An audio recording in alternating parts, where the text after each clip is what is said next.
Israel से ऐलान हो चुका है और ईरान पर एक बड़े हमले का काउंटडाउन जारी है, लेकिन सवाल है कि इजराइल कहां और कैसा हमला करेगा। इस बीच ईरान में भूकंप के झटकों ने कई सवाल उठाए हैं। कई रिपोर्ट्स में दावा है कि ईरान ने न्यूक्लियर हथियार का टेस्ट किया है, जिसकी वजह से इजराइल का हमला टल गया है। इजराइल के सामने कई चुनौतियां हैं, इसीलिए हर कदम बहुत सोच समझकर उठाया जा रहा है। ईरान ने भी पलटवार की धमकी दी है। अब माना जा रहा है कि आज इजराइल हमलों की शुरुआत कर देगा।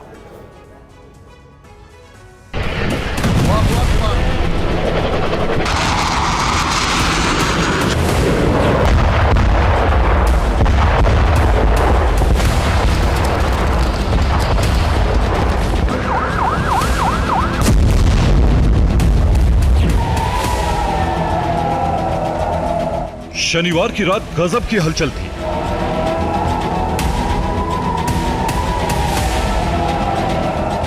ऐसा लग रहा था कि बस कुछ देर में इसी तरह से कई मिसाइलें लॉन्च होंगी।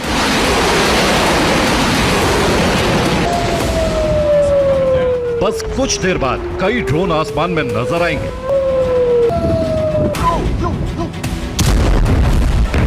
इन्हीं आशंकाओं के बीच इजराइल के पीएम नेतन्याहू सामने आए। उन्होंने जो बातें कही, उससे कुछ ही पल में ईरान पर हमले की आशंका और मजबूत हो गई।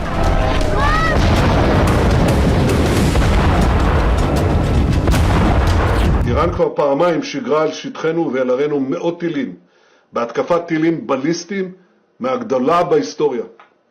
אף מדינה בעולם לא הייתה מקבלת התקפה כזאת על עריה ואזרחיה, וגם לא מדינת ישראל. इजरायली पीएम के संबोधन के बाद ही ईरान की सेना हरकत में आ गई। तमाम air defence high alert mode में आ गए।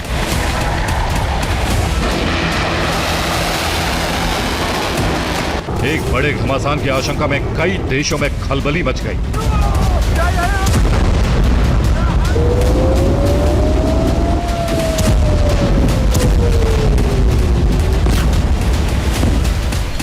अरब देशों से उड़ने वाले विमानों ने रूट बदल लिया। ईरान की तरफ से आसमान में एक भी विमान नहीं गुजर रहा था। ईरान ने भी एक बड़ा ऐलान किया। ईरान ने पश्चिम दिशा में एयर स्पेस को बंद कर दिया। 9 अक्टूबर तक ईरान ने उड़ानों पर प्रतिबंध लगा दिया। यूएई और सऊदी की विमान कंपनियों ने खुद ईरान से दूरी बना ली थी। ईरान के इस कदम से साफ हो गया था कि इजराइल के हर हमले का जवाब देने की तैयारी। ईरान की मिसाइल लॉन्च के लिए तैयार थी, लेकिन ईरान इजराइल के पहले प्रहार का इंतजार कर रहा था।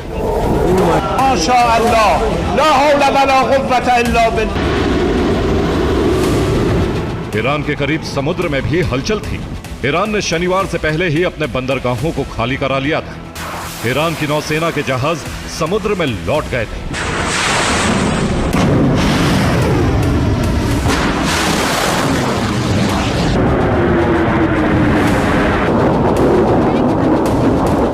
इसी बीच ईरान को खबर मिली कि ईरान के करीब अमेरिका के विमान रेकी कर रहे हैं।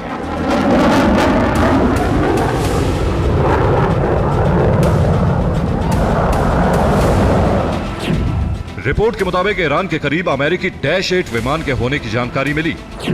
-8 का इस्तेमाल अमेरिकी खुफिया एजेंसी CIA करती है। इसी के साथ अमेरिकी वायुसेना के 2 टोही विमान भी ईरान के करीब थे। दोनों विमान फारस की खाड़ी के ऊपर उड़ान भर रहे थे।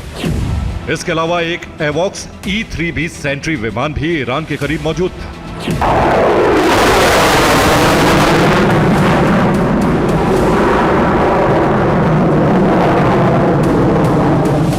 अमेरिका के इतने जासूसी विमानों की मौजूदगी का मतलब यही निकाला गया कि इजराइल के हमले से पहले अमेरिका ईरान की तैयारियों की निगरानी कर रहा था। लेकिन तभी एक और बड़ी खबर है। पता चला कि तेहरान के करीब रेक्टर स्केल पर 4.5 तीव्रता के भूकंप के झटके महसूस किए गए। जिस इलाके में भूकंप आया, वहां ईरान का न्यूक्लियर ठिकाना है। आशंका है कि ईरान ने परमाणु बम का एक और टेस्ट किया है। अंडरग्राउंड टेस्ट की वजह से ही तेहरान के आसपास झटके महसूस किए गए। युद्ध का माहौल और हमले की आशंका के बीच ईरान में आए भूकंप को कुदरती नहीं माना जा रहा है। अमेरिका के इतने जासूसी विमानों की मौजूदगी भी ईरान में न्यूक्लियर टेस्ट की आशंका को मजबूत कर रही है। इन तमाम घटनाओं के बीच आखिरकार इजराइल की तरफ से ईरान पर हमला भी नहीं हुआ।